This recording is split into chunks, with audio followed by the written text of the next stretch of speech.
જીવનની સફરમાં સરકાર કેવી રીતે સાથ આપે છે? ચાલો આજે કેટલીક ખાસ યોજનાઓ વિશે જાણીએ. જિંદગીમાં અચાનક મુશ્કેલી આવે તો કોણ સાથ આપશે? સરકાર પાસે આનો જવાબ છે? વિચારો એક એવા બાળકનું જેણે પોતાના માતાપિતા ગુમાવી દીધા હોય, એનું શું? એના માટે છે પાલક માતા પિતા યોજના, જે સંબંધીઓને આર્થિક મદદ કરે છે. કેટલી મદદ? દર મહિને પૂરા 3000 રૂપિયા, જેથી બાળકનો ઉછેર સારો થાય. હવે માની લો કે કોઈ નવો પરિવાર શરૂ કરી રહ્યું છે, ત્યારે સરકારનો સાથ કેવો? અનુસૂચિત જાતિની દીકરીના લગ્ન માટે છે કુંવરબાઈનું મામેરું યોજના.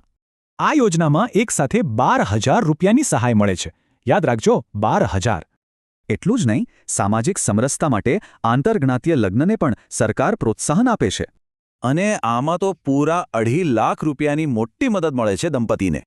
અને પોતાનું ઘર? એ સપનું સાકાર કરવા માટે છે ડૉક્ટર આંબેડકર આવાસ યોજના. આમાં ઘર બનાવવા માટે 4 હપ્તામાં ટોટલ 1,70,000 રૂપિયા મળે છે. હવે વાત કરીએ આપણા વડીલોની. એમને પણ સન્માનભર સહારો મળવો જોઈએ, ખરું ને? એના માટે છે વૃદ્ધ સહાય યોજના, જે જરૂરિયાતમંદ વડીલોને દર મહિને પેન્શન આપે છે. 60 થી 79 વર્ષના વડીલોને 1000 રૂપિયા અને 80 થી વધુ ઉંમરના વડીલોને 1250 રૂપિયા દર મહિને.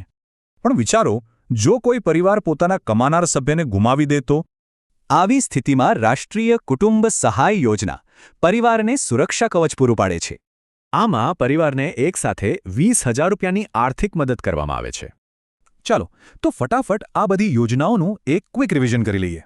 પાલક માતા પિતા 3000 રૂપિયા મહિને, મામેરું 12000 રૂપિયા, આંતરજાતીય લગ્ન 2.5 લાખ, આવાસ યોજના 1,70,000, વૃદ્ધ સહાય 1000 કે 1250 રૂપિયા અને કુટુંબ સહાય 20,000 રૂપિયા. હવે વિચારો, આમાંથી કઈ યોજના તમારા કોઈ પરિચિતને મદદ કરી શકે છે?